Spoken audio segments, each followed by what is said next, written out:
aujourd'hui j'ai décidé qu'on allait parler de film.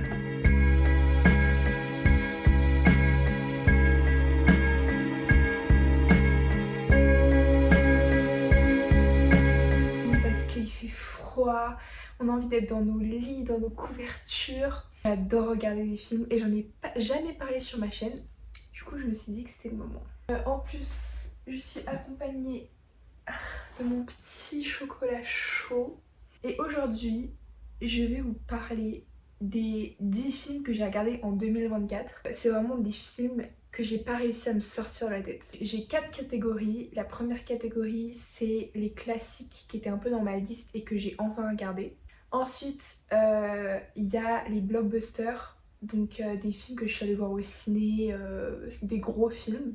Ensuite, une catégorie qui me tient vraiment à cœur parce que j'ai adoré ces films, j'ai décidé de l'appeler les féminines characters. Donc des personnages principaux qui sont des femmes ou alors des réalisatrices femmes. Enfin voilà, des films qui tournent un peu autour de la féminité. La dernière catégorie, je les ai appelés les films un peu niche. Au final, il n'y en a qu'un seul dans la catégorie et je savais pas trop où le mettre, donc du coup, voilà, je l'ai mis dans une catégorie niche. Donc, on ouvre la catégorie classique avec un auteur culte. C'est mon tout premier film de Wes Anderson. J'ai regardé Grand Budapest Hotel et j'ai adoré. Donc, ça m'a introduit à son style.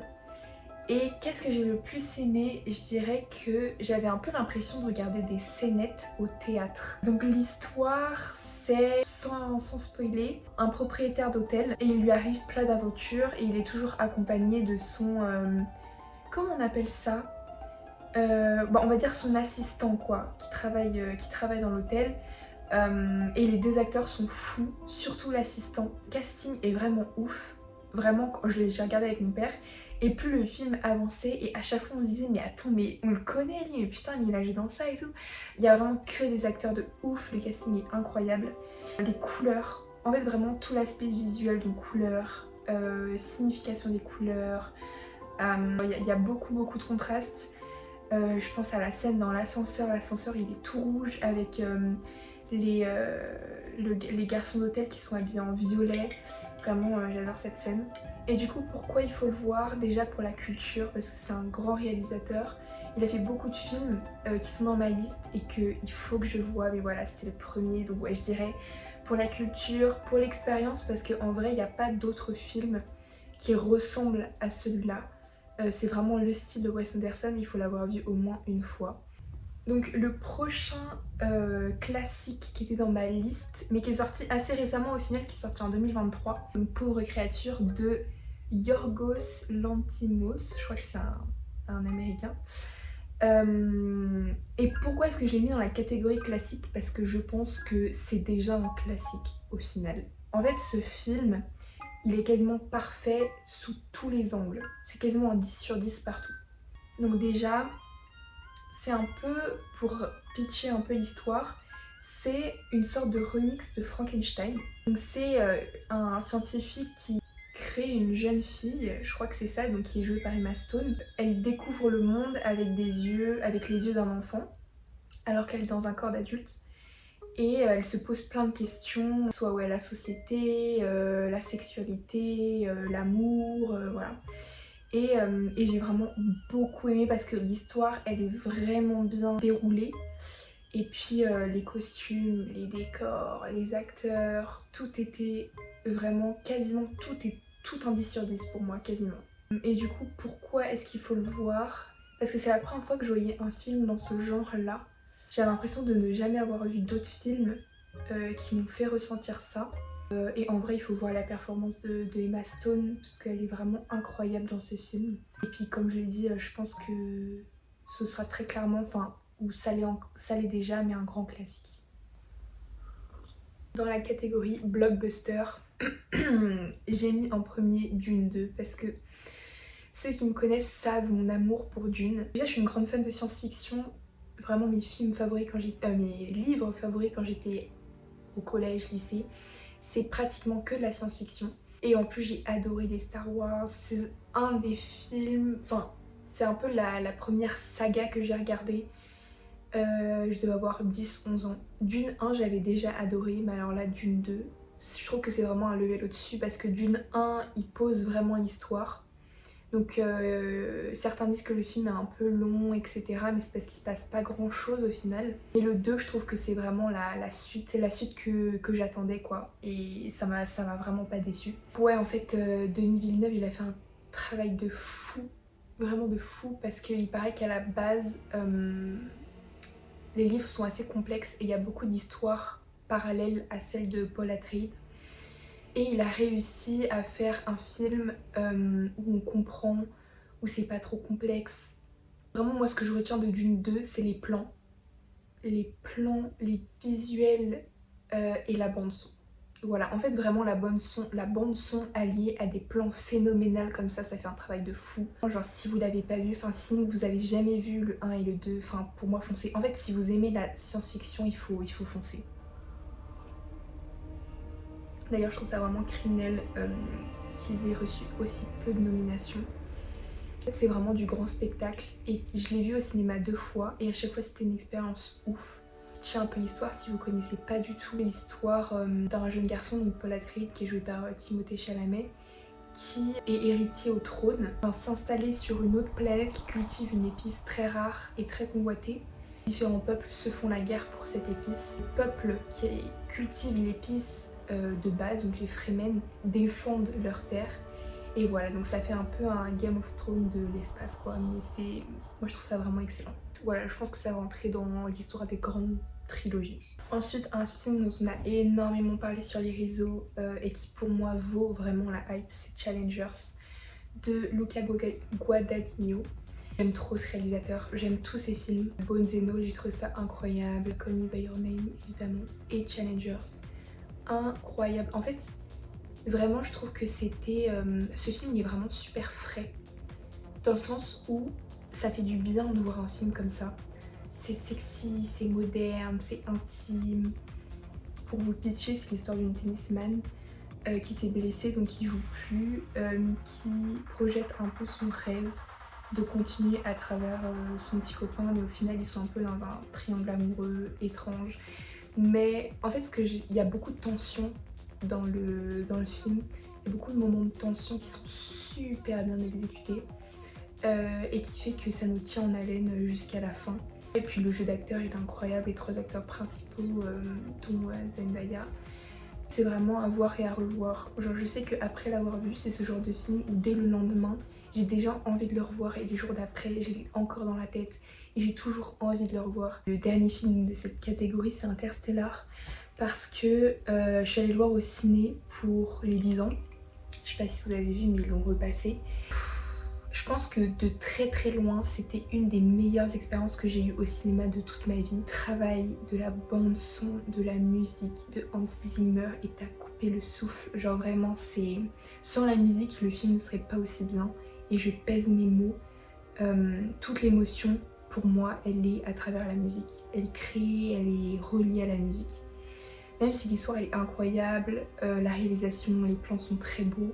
Les acteurs jouent très bien. S'il n'y avait pas eu la musique, ça aurait pas du tout rendu pareil et c'est ce qui fait que le film est super quoi. Donc pour pitcher, c'est dans le futur j'imagine, où voilà la situation écologique est cata. Le personnage principal est astronaute ou scientifique et il doit partir dans l'espace pour trouver une autre terre habitable, une autre planète habitable. Sauf qu'il ne sait pas quand est-ce qu'il va revenir et en fait il laisse derrière lui ses enfants, dont sa fille avec qui il a une relation très forte. L'histoire déjà de cet homme qui part, mais c'est surtout l'histoire de leur relation, de la relation père-fille.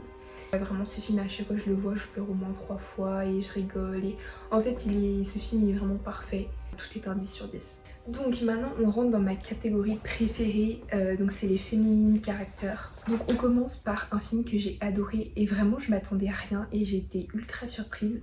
C'est Anna Karenine. Donc de base c'est un livre de Tolstoï que j'ai juste là, mais que je n'ai jamais fini. Genre vraiment à chaque fois j'essaye de le lire mais c'est vraiment un big pavé. Et je sais pas pourquoi à un moment ou un autre je m'arrête et je reprends jamais. Mais je vais vraiment essayer de le lire jusqu'à la fin parce que le film est trop bien. En fait les acteurs sont canons, le jeu d'acteur est incroyable, mais la réalisation C'est un peu pareil, enfin c'est pas du tout dans le même style que Wes Anderson, Grand Budapest Hotel, mais j'ai aussi l'impression de regarder une pièce de théâtre parce que c'est très théâtral. Et il y a vraiment des moments qui sont joués sur une scène de théâtre alors que ça ne se passe pas dans un théâtre et c'est fait exprès et c'est très beau. Une jeune femme qui trompe son mari avec un autre homme, c'est vraiment autour de la vision, la société qu'a sur une femme qui trompe son mari, qui va vraiment la détruire. Pourquoi est-ce qu'il faut le voir? Déjà parce qu'en vrai, l'histoire d'amour elle est trop bien. Genre ça se passe en Russie, tout ça, les costumes ils sont trop beaux, les acteurs ils sont trop beaux. Et puis ouais, genre j'avais jamais vu un film comme ça avant, pour l'expérience et pour les émotions, pour les visuels et tout. Pour continuer dans le féminin caractère, attendez que je retrouve mes notes. Little Woman, je l'ai vu il y a, je sais pas, genre 3 jours je crois. Et je crois que je vais développer une obsession pour ce film parce que depuis je n'arrive pas à me sortir de la tête, j'y pense tout le temps, tout le temps, tout le temps. Et j'ai trop envie de le re-regarder alors que j'ai regardé il y a 3 jours. Que l'actrice principale, j'arrive pas à prononcer son prénom donc je vous le mets là. Elle est mais incroyable, c'est celle qui joue dans Lady Bird, dans Attends-moi, Atonement, c'est celle qui fait l'enfant. C'est l'histoire de 4 sœurs, donc les 4 filles du docteur March, c'est le nom en français. Et donc le pitch c'est 4 filles, 4 sœurs. Et Jo, donc le personnage principal est écrivaine. Et en fait les 4 sœurs, elles sont amies avec leurs voisins d'enfance, donc qui est joué par Timothée Chalamet. On va suivre leur histoire. Et ce que j'ai adoré, c'est comment est-ce qu'ils décrivent la relation entre sœurs. Et les ambiances, le film est ultra chaleureux à certains moments parce qu'il y a vraiment un contraste. Parce qu'en fait, le film est en 2 temps avec des moments dans le passé et dans le présent. Il y a des moments où c'est tellement chaleureux, tellement joyeux, c'est tellement doux, tellement chaud. J'ai adoré. J'ai adoré l'ambiance et j'y pense tout le temps et je pense que je vais vraiment bientôt le revoir parce que ça me manque. Aussi le casting est fou, il y a Meryl Streep, donc l'actrice dont j'ai parlé tout à l'heure, Timothée Chalamet, Florence Pugh, Emma Watson. Vraiment c'est le genre de film qu'on regarde comme je suis là en fait, dans le lit sous plaid, avec des amis, en buvant un chocolat chaud, j'ai trop aimé ce film. Ensuite j'ai regardé le premier film. Donc déjà, mon premier film que je regarde de Sofia Coppola est son premier film qui est Virgin Suicide. C'est un film qui est extrêmement mystérieux et je suis un peu mitigée sur est-ce que j'aime bien ou pas. Donc je dirais pas que c'est mon film favori, mais il m'a beaucoup marqué. Déjà l'acting de Kristen Dunst, incroyable dans ce film, elle est vraiment superbe. Pour le pitch, on voit en fait au début du film la sœur cadette qui essaie de se suicider mais qui survit. Et on voit en fait la vie de la famille après cet événement qui les a tous marqués. En fait, on voit un peu le film à travers les yeux de garçons qui ont à peu près le même âge. Donc elles sont adolescentes entre je dirais 13 et 17 ans, 18 ans. Et on voit le film à travers les yeux de leurs voisins. Tout un groupe de pareil 4 garçons dans le même âge qui en fait essaient de comprendre ces filles à travers des yeux d'hommes. Donc au final c'est impossible. Du coup le film est intéressant. Mais ça reste quand même très mystérieux, il y a très peu de réponses aux questions que eux-mêmes posent. Alors c'est assez étrange mais ça m'a plutôt plu, en tout cas ça m'a marqué. Donc voilà, en vrai je le recommande pour s'en faire une opinion. Ensuite on a The Notebook, ça faisait grave longtemps qu'il était dans ma liste et je sais pas pourquoi, je m'attendais pas à grand chose en fait et au final j'ai adoré. Et le duo Ryan Reynolds et Rachel McAdams, incroyable. Genre vraiment les deux ils ont une alchimie de fou. C'est pas non plus un film incroyable, mais l'histoire elle est bien. Et puis c'est à voir et à revoir. Je pense qu'en fait c'est un bon film d'amour. Parce que souvent moi j'ai un peu du mal avec les films d'amour un peu gnangnan tout ça. Alors que là The Notebook en vrai je trouve vraiment bien. En fait, quand tu vas être chill et que tu sais pas quoi regarder, je trouve que c'est un bon film à voir. Donc là, on arrive déjà à la dernière catégorie, la catégorie niche. Je voulais vous parler du film Cold War, donc Guerre froide. C'était une découverte de fou parce que je crois que c'est en regardant le format Combini Vidéo Club où ils invitent des grands acteurs dans un magasin de location de DVD. Et je sais plus qui en a parlé et je l'ai rajouté à ma liste. Et je l'ai regardé parce que je sais pas, je savais pas quoi regarder, j'ai dû choisir au hasard. Et en fait le film il est en noir et blanc et c'est une histoire d'amour entre donc 2 personnages et ça se passe, je crois que ça se passe en Russie. Mais oui ça se passe à Varsovie, je crois, je suis quasiment sûre. Mais les plans sont incroyables. En fait le noir et blanc est maîtrisé à la perfection. Et ça donne des plans de fou. Je vous mets une photo d'un plan qui risque dans ma tête très très longtemps et qui m'inspire de ouf. On dirait qu'elle est dans un miroir mais en fait elle est dans une rivière et le moment est magnifique. Il y a aussi des chansons, donc je crois que c'est en russe. Elle chante en russe et c'est magnifique. Donc je recommande vraiment de le voir. Parce qu'en vrai il m'a mis une claque ce film. Voilà, c'est déjà la fin de la vidéo. Dites-moi si vous avez aimé que je vous parle de cinéma parce que c'est la première fois que je le fais. Dites-moi en commentaire vos films préférés de 2024. Bisous.